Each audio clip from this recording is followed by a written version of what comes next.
and welcome. Thank you very much for coming. I'm here to present Margarita Yolizas. She is a film writer and YouTuber. She has a bachelor's in media studies and English literature from McAllister College in St. Paul, and a master's in film and philosophy from King's College London.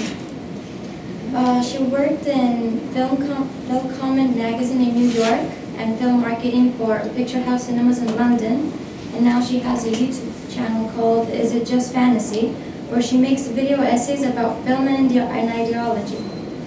So Margarita's philosophy is that people learn how to think more from movies than anything else. So we have an ethical responsibility to understand what we're watching. So her goal basically is to make advanced film analysis more accessible to everyday people, to non-academics, basically. So she's going to talk to us today about why fascism always wins in film.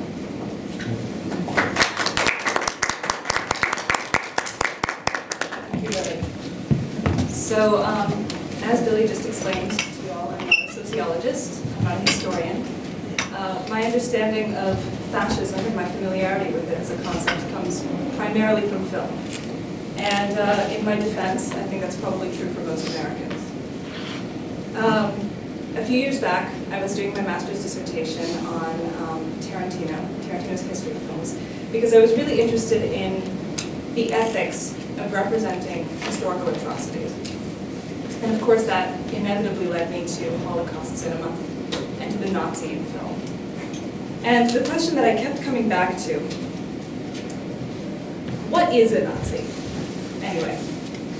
And I don't mean that in a historical, political, literal context. I'm sure that if I asked any of you, you'd be able to give me a definition that was more or less accurate. But I'm talking about specifically about the Nazi in movies. If somebody had no knowledge of history outside of what they saw on the screen, what would they think Nazism was? And more importantly, what are the ethical implications of that?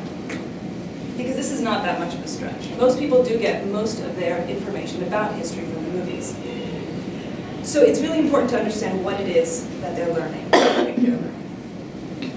Of course, in order to understand what learning is, we have to understand what it does. And a lot has been written about the function of the Nazi figure in film. And the go-to book on the subject is by Sabine Hake. It's called Screen Nazis. And her argument is that the Nazi in cinema is a response to a problem that is unique to Hollywood cinema. And I'm talking about mainstream American cinema. And the problem, according to Sabine Hake, is that democracy and the ideals of democracy are very, very hard to represent in Hollywood cinema. Why? Well, because classical Hollywood narrative is focused on the psychology of the individual. If you take any screenwriting course, this is the first thing they'll tell you. It's the individual, it's their desires, it's their choices, it's their actions that drive the plot of the film. But democracy is about the people, the collective people, the abstract people. How do you represent the people in a classical Hollywood narrative? It's too abstract. Who are these people? What do they want? Where are they? So the solution is to represent democratic ideals in negative terms, which is to say, this is what we are not. This is what we stand against. This is what we are opposed to. This is our natural enemy. And that's where the screen Nazi comes in.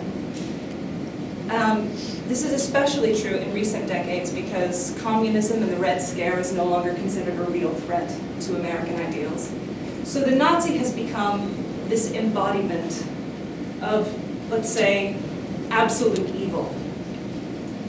The absolute enemy to everything that we stand for. And this kind of figure, as you can imagine, in a Hollywood context, is incredibly useful because we really love to hate the Nazis. They are everywhere. They're in every kind of film. We see them from serious movies, that's Roman Polanski, the pianist, to not so serious movies, Mel Brooks, producers, to really not so serious movies. Those are Nazi zombies. They're everywhere because the Nazi uniform is such an easy and convenient way to communicate to an audience that what we're looking at is bad and evil. It's the easiest possible shorthand at a filmmaker's disposal. In fact, it's so convenient that we end up even in stories where there are no Nazis. We end up seeing Nazi-like figures. Do these look familiar to you? This is the Empire from Star Wars. The New Order, also from Star Wars, the First Order, I'm sorry. We have the Cardassians on Star Trek. I don't know if any Trekkies in the house. Might come in useful later. Hydra in the Marvel Universe. It's the Death Eaters. In Harry Potter, they're also coded as KKK-like, but they have a lot of Nazi qualities as well. This is the dystopian British government of V for Vendetta. And in case your childhood hasn't been ruined yet, it's the Lion King. So obviously none of these groups are technically Nazis in a historical or political context, like I was saying, a literal sense. They all exist in alternate fantasy, science fiction universes. It would be silly to call them Nazis in a literal sense. But they're all tied together by these instantly recognizable images and symbols. We get a paramilitary with sinister black or gray uniforms. We get a supreme leader giving speeches, rousing speeches above everybody, crowds marching in lockstep. We get a lot of talk about ethnic superiority and of the master race. These are great buzzwords. And of course we get this aesthetic. We get this geometric emblem. We get a lot of skull imagery. And we get lots of black and red, which is, I would call, the Nazi palette. You may notice that I made my PowerPoint black and red because it's so instantly evocative. But it doesn't even have to be black and red. That's Wes Anderson's take on the Nazis. That's pastel Nazis. It's really extraordinary. Because what kind of context is this existing in? It's immediately recognizable, but it's so divorced from historical, political, ideological context. And in many ways, I think that Hollywood has reduced Nazism as from an ideology to an aesthetic. So what does Nazi mean now? Well, over time, I would argue, the word Nazi has become interchangeable with other enemies of democracy and enemies of freedom, to the point that it's devolved into sort of an all-purpose derogatory term. And we see this not just in cinema, but we see this in pop culture, and we see this in real life as well. So we get lowercase Nazi, lowercase n Nazi words. We get feminazi, we get grammar Nazi, we get cleaning Nazi, we get Seinfeld's iconic soup Nazi. And what we're looking at here is the devolution of a word until it becomes almost empty of political and ethical meaning. Because in order for the Nazi to function as a symbol of absolute evil, it has to become sort of disconnected from its original context. It has to stay current. So as the ideals of Hollywood change, the figure of the Nazi adapts to suit it. And let me give you an example. It's very common for Nazi villains in Hollywood to be characterized as effeminate or unmanly, or they're always a bit limp-wristed, a little prissy, little maybe secretly gay. This is odd. This is really odd, because not only did the Nazis worship this ideal of the Übermensch, this ideal of virile Aryan masculinity, but also they persecuted homosexuals. They rounded them up and put them in concentration camps. But Hollywood worships masculinity. So of course the Nazis must be the opposite. Another stereotype. The Nazi is always incredibly posh, as I hate films. It's always incredibly effete and upper class and elitist and always looking down on poor people. Which again is sort of odd, because we do get aristocratic Nazis in history, but for the most part, Nazism borrowed heavily from socialism and from the workers' movement. It billed itself as a populist movement. But American democracy is populist, so of course our enemies can't be. They have to be played by Peter O'Toole. And for me, this is actually where it's starting to get really weird. Because when you look for Nazis in the media, you end up finding them in very, very strange places. If you haven't seen the original series of Star Trek, I would highly recommend it because you get amazing gems like this. In this episode, Captain Kirk and his crew land on a planet of Nazis. It's not even the strangest thing to happen on the show. And Spock is captured. And this Nazi examines him and declares him to be, and I quote, definitely an inferior race. This already is interesting in and of itself. Now, I'm imagining most of you aren't familiar with Star Trek. So, brief recap, Spock is a Vulcan. Vulcans, in many ways, are a kind of obvious foil to Nazis. They're the embodiment of logic and of rationality, but in an ethical way. They're always motivated by ethics, by the good of all. They're the good guys. They're vegetarians, they're pacifists, they're intellectuals, they're spiritual, they never lie, they're stoics, and they value diversity, living in harmony with all living things. And most importantly, academics have repeatedly argued that Vulcans are an allegory for the Jewish people. They have a lot of sort of what I would call positive Jewish stereotypes. So this makes sense, this dynamic right here. But then I noticed something really weird happened. About 30 years later, the Star Trek franchise is still going strong as it is today. And we get Star Trek Enterprise. And suddenly the Vulcans aren't so noble or so ethical anymore. They're still representations of logic. They're still hyper-rational, hyper-analytical. But they've also become really cold and really deceitful and inhuman and inhumane and even, I would say, anti-human. They look down on all the other races. They see themselves as superior because of their logic. And they start to sound very Nazi-like. And this is really, really bizarre. Because they still represent the same thing, logic, and yet somehow they've done a complete 180, and where before they were the heroes, now they're anti-Nazi, where they used to be anti-Nazi, and they used to be Jewish, now they look like the enemy. And I think that if the effeminate Nazi, if the sort of limp-wristed, gay-coded Nazi says something about how Hollywood feels about homosexuals, then I think the Vulcan Nazi says something about how Hollywood feels about logic and objective, impersonal analysis. Nazis in recent years have come to be portrayed as very cold and very emotionless and hyper-rational and almost sort of robotic. And this is very, very true. I'm sure all of you have encountered. I mean, if you look at actual Nazi propaganda from the time period, the Nazi movement was very loudly anti-intellectual. It was anti-rationalist. Nazis encouraged sincere emotion. They encouraged instinct over thought. They attacked pure reason. They attacked what they called degenerate intellectuals, Jewish intellectualism. They said, stay away from universities. That's where the Jews are. They're going to brainwash you. They even claimed that too much education made men sterile. It's really extraordinary how this doesn't get shown at all in the Hollywood image of the Nazi. This appeal to emotion, this instinct over reason, the rejection of intellectualism, don't think, just do. It's a hugely important part of Nazism, and it's a hugely important part of fascism, and yet we don't see it in the figure of the screen Nazi, in our figure of absolute evil. So why not? I want to talk about a movie that seemingly has nothing to do with Nazis. How many of you have seen Fight Club? A few. It's a popular movie.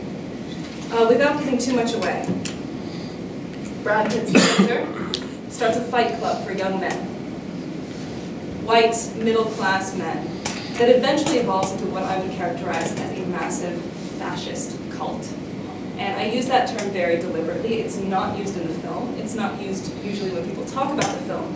But that is what it is. If you look at it, it ticks all of the boxes.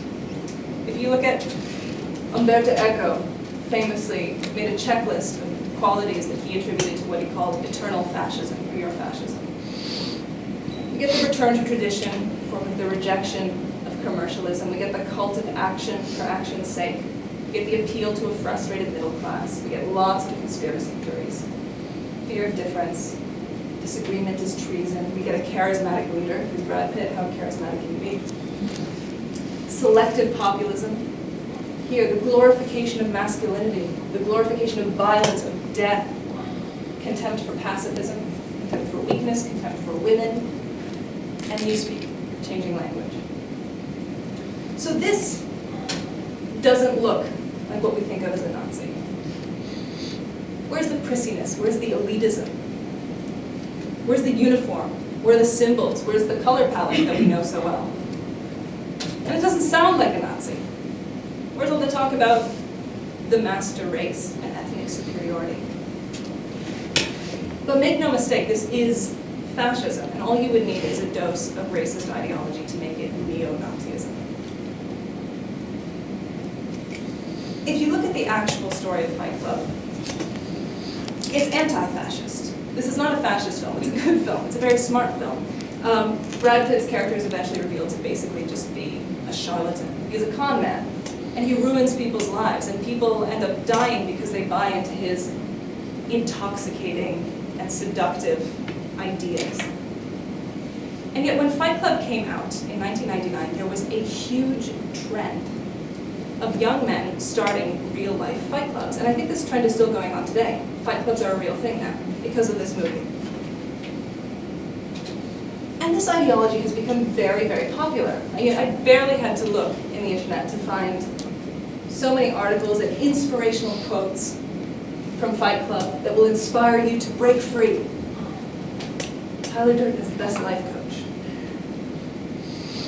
And people really buy into this. This is graffiti in real life of people who are worshiping this ideology. Project Mayhem, in Tyler we trust.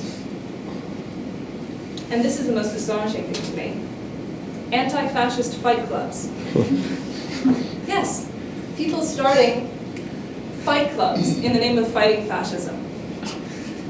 So these people think that they're fighting fascism because they've been taught to associate fascism with intellectualism and elitism and unmanliness and order, and in their mind, this is them fighting the enemy, and they've fallen into a trap.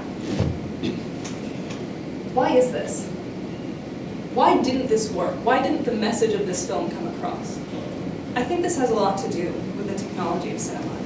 And I'm going to get a little film nerd here and give you a brief history lesson. Oh. My slides are out of order. In the 1920s, in Soviet Russia, the future of cinema was still being decided. It was a very talked about, very theorized about new medium. And we had two opposing schools of thought. On the left-hand side, we have Dziga Vertov, wonderful documentary filmmaker. We still watch his films today in film classes, not much else. And he advocated what he called the Kino eye. The Kino eye was observational cinema. For Dziga Vertov, film had a unique ability to be a window into objective reality. It would be objective, it would be impartial, it would be unstaged.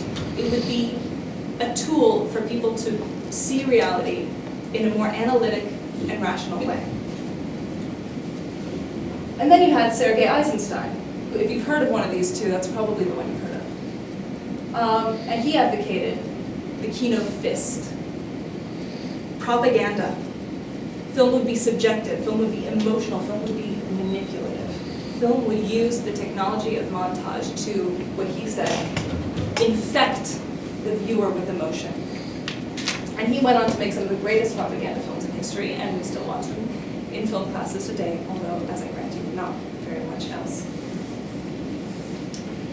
Now, I love Dziga Vertov's films, but in my mind there is no doubt which of these men better predicted the future of mainstream cinema.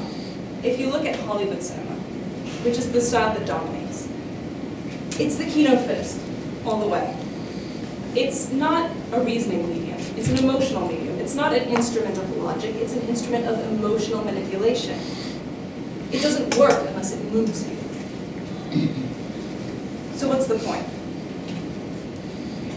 My point is that this was not sustainable. This was absolutely not sustainable. This was doomed to fail, the Vulcan hero defeating the Nazi with logic and analysis. Because logic is impossible to sell in a Hollywood movie. And I'm not just saying this in a derogatory way. I mean it literally is impossible to sell. And when was the last time you saw a movie where the moral was, check your facts, analyze, look before you leap, think things through? Hollywood doesn't work that way. For cinema to work, it has to move you. In order for it to move you, you have to suspend your disbelief. You have to suspend logic. You have to submit to emotional manipulation. And I'm sure many of you have been to a movie with a friend who was a little over-analytical and said, oh, that's not realistic. That doesn't make sense. Why do you do that? Oh, unbelievable. And you wanted to strangle them because they're ruining your movie. It ruins the movie.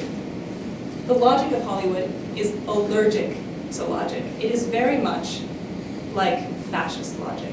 Don't ask questions, trust what feels right.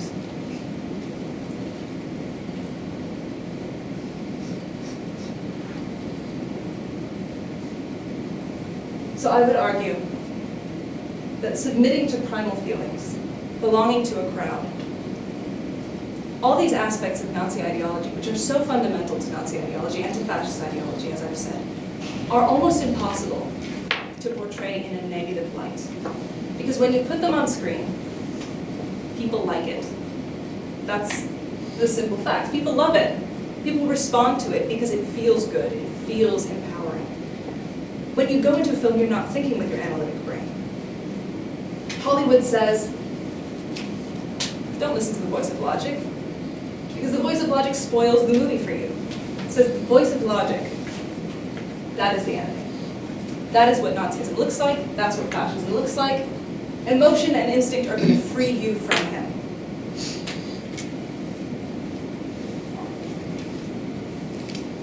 The problem with the screen Nazi, right here.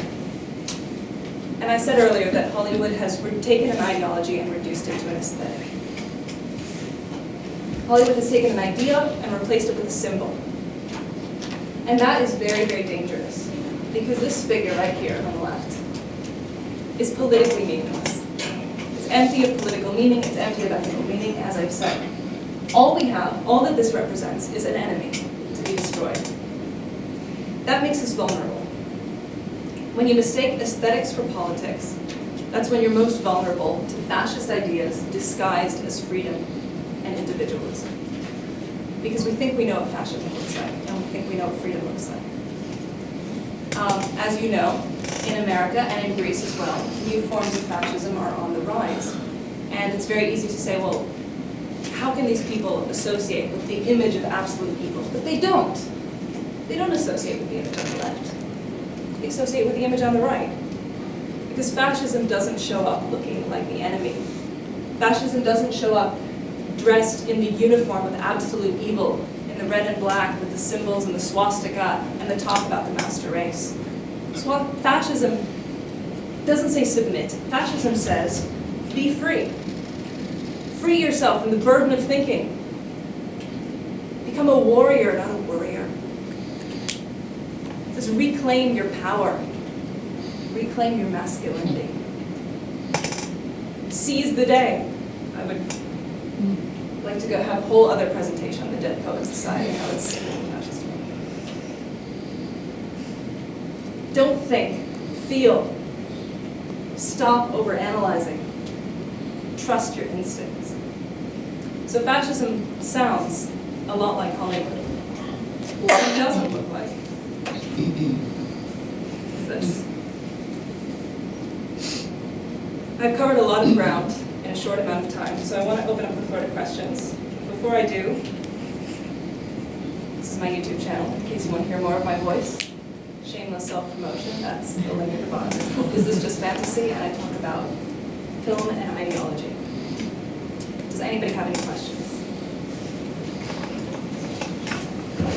Okay, thank you very much. I was really fascinated by your hypothesis and the way you've, in a sense, reconfigured this argument in terms of the logic versus emotion dualism, which I think is really effective. So, in effect, you seem to be talking about ideological cinema, right, in one sense. Now, I'm not sure whether the qualification fascism would fit to all the examples you mentioned, but I'm just wondering two things. A, how do you contrast the depiction of the Nazi or Nazism in Hollywood or American cinema in general to, say, European cinema? I mean, I did notice Rossellini there, but I'm just wondering if you have some sort of like worked out a typology which may contrast with, with the depiction of fascism and Nazism in American cinema, and obviously how, as you mentioned, films that seemingly talk about freedom, they essentially have a fascist subtext. My other question would be, does this pair of concepts seem to work all the way? Because on the other hand, one can say that there are great films made in Europe which in terms of form are incredibly radical, but they have a fascist, for instance, commitment. So for instance, if you think about Bertolucci, think about The Conformist, or The Spider Stratagem, in other words, films which are artistically incredibly radical. I'm wondering what is the balance here, right? You see what I mean? Are we saying that this is a fascist film? Because obviously the director commits himself to the idea that fascism ultimately wins. But he does it in a kind of radical form, in a thought-provoking way. So I was just wondering if you have any other, how would your argument would fiddle with this? Well, first of all, I'd be very careful about calling any film a fascist film, because one of my big points is that cinema, especially Hollywood, but I think cinema in general, tends to replace ideology with aesthetics. It's a visual medium. It's not a medium for any kind of in-depth communicating of ideologies. So that's why I would say I'm actually reluctant to call this ideological cinema. It's not ideological cinema. It's very much reducing to aesthetics. I do focus on Hollywood because that is the dominant mode of cinema. If you get Miriam Hansen spoke a lot about representations of the Holocaust, and of course there's a lot of different representations of the Holocaust. Claude Lanzmann famously made a 9-hour documentary that just featured survivors of the Holocaust talking to the camera about their experiences. Incredible film, and he was very, very derisive towards Schindler's List when it came out, films of that nature. It was so Hollywood. It wasn't accurate. It was very manipulative. All the criticisms that I've said, and but Miriam Hansen very accurately pointed out. Well, how many people are really sitting down to watch a 9-hour documentary film about the Holocaust? This is not where most people are getting their information. And this is really why I was interested, because I'm interested from an ethical perspective. I'm interested in what is the dominant story that's being told. Bertolucci, of course, made some incredible and, like I say, radical films, not widely known in America. But I would say, you probably fall into that anybody who is watching a film like that is going with their analytical goggles on. They're not going in looking to be viscerally moved in the way that people went to see Fight Club. And I think that makes a big difference. Did I answer the question? Absolutely. Thank you.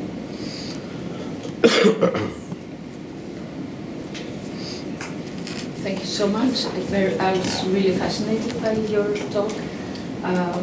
And I was wondering, because you made the connection with politics and how, the aesthetic is actually taken now, center stage, in politics rather than logic, rationality, etc. And you have politicians that derive their stories from Fox News, etc.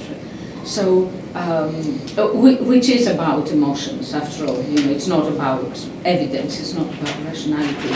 But should the distinction between rationality and emotions be so absolute? I don't see them as mutually exclusive at all. I think that you were talking about sort of what has come to be referred to as sort of post-truth politics. Exactly. Yeah. And I think this also has to do a lot with changes in technology. And I think that scientists have shown that when you read a piece of information versus where you see a piece of information represented on screen, you process it differently. when you watch something, you process it with your emotional brain. You process it as though you were seeing something true. And I think that that has changed what it is that people sort of demand from politics, because they want truthiness. They want the feeling of authenticity. And actually one of my videos is about how you communicate a feeling of authenticity to an audience. Again, shamelessly self-promoting. Sorry, the question was... No, I mean, my idea is always that even emotions can be subjected to rational analysis, and so the two should not necessarily be so. Absolutely, and I would absolutely agree with that. I don't think that emotions are exempt from thinking, and I don't think that thinking is exempt from emotions. But I think there is a certain, in Hollywood especially, almost demonization of logic. Like, logic doesn't work, don't listen to that voice. Again, I know that probably not a lot of people are Trekkies here, but if you see the way that Vulcans are treated recently in Hollywood, that really is the perfect encapsulation, because it says, never tell me the odds, Star Wars, being one Star Wars fans. Somebody says, this is impossible, it'll never work, and then you say, oh, you're just being, a buzzkill, and of course it works. There's this, it actively encourages you to not think. And I think that that's very different from encouraging you to feel. There's a difference there. Yeah, that makes sense.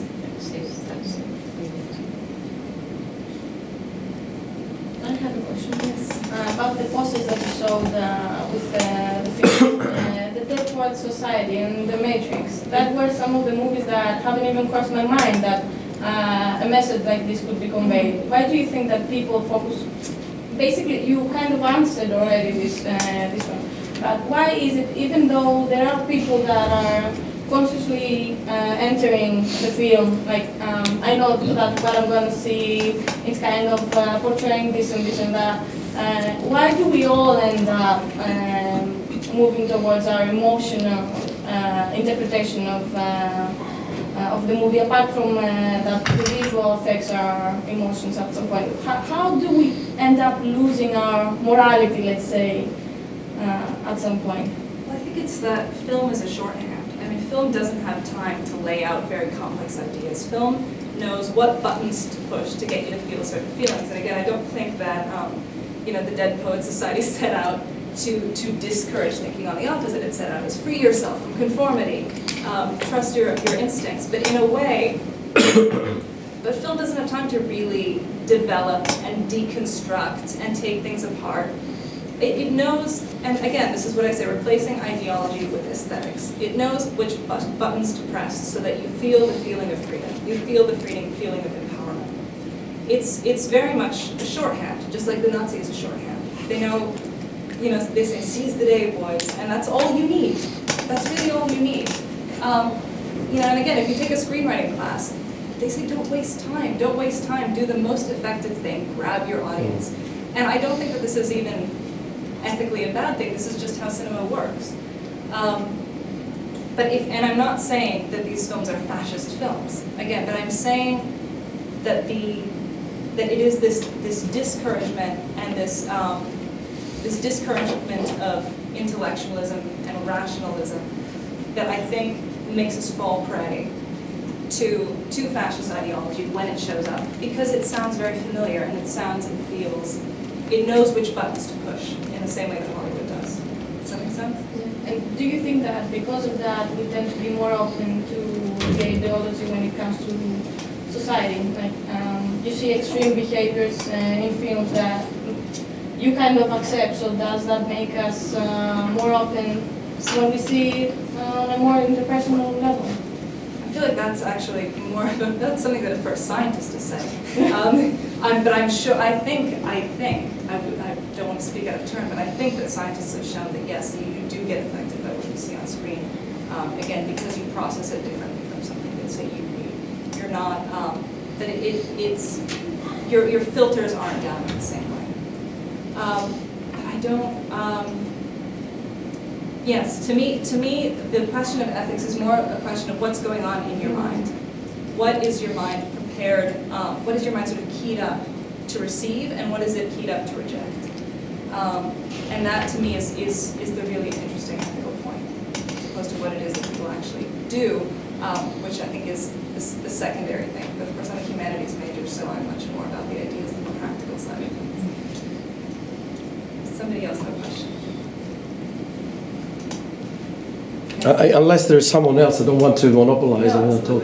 No, so essentially, I mean, I really could not agree more on what you say about the devolution of ethics and the notion of aestheticizing ideology. But someone might as well say that, and I think this is a distinction you ought perhaps to consider making between Hollywood cinema and cinema, because cinema is indeed a short-circuit medium, right? But on the other hand, the type of cinema you rightly criticize here is essentially denial of cinema, because cinema is actually about using the image in the way you use one reads literature.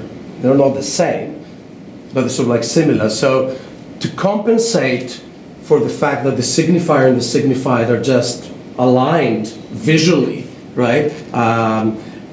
Cinema also is trying, in a sense, through form, right, to create that particular distance and to encourage the appropriate thought process and the cognitive approach to film. So just wondering, and I said, if this is what you're saying, I would definitely agree that Hollywood cinema, especially the direction it's taking, is in fact a denial of cinema, because this is not what cinema is, or how it was set up as an art form, drawing also on the Russians that you mentioned, but if you look at neorealism or the French New Wave, it's an attempt to compensate the short circuit signification, which makes it easy for the viewer, but it's a trap for the viewer to respond only emotionally on the image. So I was wondering how you feel about such a distinction. I absolutely agree with you, and I think that, and I don't have time to talk very much in depth about sort of the Kino eye versus Kino fist distinction. Dziga Vertov's mode of cinema is still very much alive. There are still observational cinema still out there. We still have documentaries that follow his ideal. We still, and like you say, neorealism. We have a lot of, and the New Wave. We have a lot of counterculture films that really challenge the dominant mode of cinema, and some of them influence cinema to the degree that they actually change the way mainstream cinema looks. For me, of course, as a film student, we watched lots and lots of those films, specifically films that are designed to make you think about cinema and think about what it is you're watching and how you're watching it. And the reason I wanted to do my dissertation on Hollywood and on popular culture was because I was thinking, okay, well, what is it that most people are watching? When most people go to the movies, how are they watching it as opposed to the way that we're watching it here? So maybe I should have started from the sociological department rather than the film department. But I think absolutely, it would be a huge oversimplification to say that this is true of cinema generally, or even of the technology of cinema generally. I think cinema has tremendous power to subvert and to challenge. And even in mainstream Hollywood cinema, you get films that are not as manipulative. I remember when Spotlight won Best Picture, it was much more, I love that film because it was not at all emotionally manipulative, except for maybe one scene. It really was much more journalistic in its approach, even though it was a fictional film. And I think that the potential is there. But if we're talking, but again, I want to talk about this, about the idea that when somebody sees Nazi in film, what are they thinking? What are they thinking, and what does that mean? What are they thinking? But I think you're absolutely right, and it's much more complex than that. But for most people, going to the movies is not such a complex experience, unfortunately. I really wish it was. If I could have my goal, I would have everybody going to the movies with these goggles on and analyzing every frame and saying, what does that mean? But unfortunately, they don't. It's just entertainment. And I don't think it's necessarily a bad thing, but it's a problematic thing, let's say it that way. Siamese-faced, yeah. Exactly. Anybody else? I have a question. I don't know if it's right, but do you think that emotionally manipulative films are successful or necessarily successful, or for a film to be successful it needs to be manipulated? I think if you look at sort of you look at the most popular films, it depends on who you ask. If you open, Sight and Sound and see what are the best films, versus if you go on IMDb and you see what are the most popular films, you're going to get a very different kind of cinema. I do remember what Ebert said about the Oscars and about how, in order to understand who's going to win an Oscar film, replace the word best with most. Which film does the most acting? Which film does the most directing? Which film does the most editing? That it is, if you're aiming for a sort of a mainstream middle-brow audience, that is the goal, is to move. Not necessarily to inspire to think. But again, like you said, there's lots of different modes of cinema, and they're aimed at different audiences.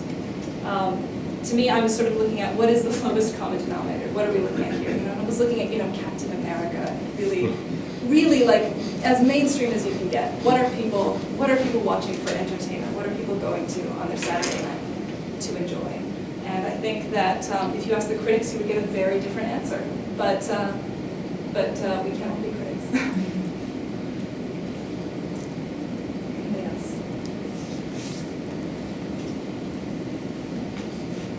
Could you tell us something about your work on Tarantino? Yes, it was a few years back now. So I looked at his history films, Inglourious Basterds and Django Unchained. The last one hadn't come out yet. And because I wanted to look at the ethics of representing history and of misrepresenting history. Tarantino is fascinating to me because he is a mainstream director, and yet he does make cinema that you could look at through an academic lens and see that it is challenging what cinema is about. And again, if you're interested in this, I'll point you to this video. It's all about this. Because it was a 50-page dissertation. There's so much to talk about. But it's from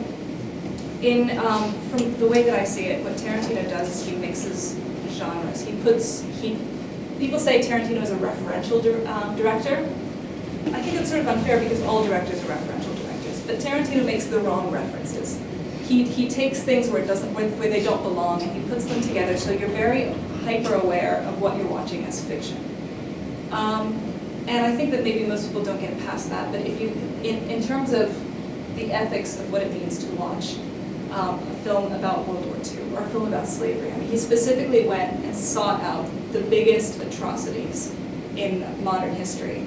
And I think that what interests Tarantino is, in a way, what interests me, which is, what are we watching?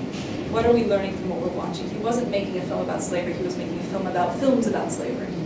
What are we watching and what are we taking for granted?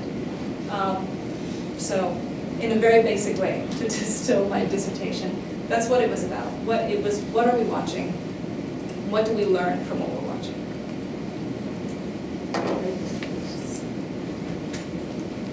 Anyone else? I feel like you probably would have another one, but I'm covered. you're good. Fantastic. You're good. Everyone's good. Yeah. Very good. Thank you. Thank you for very having much. me. Thank you.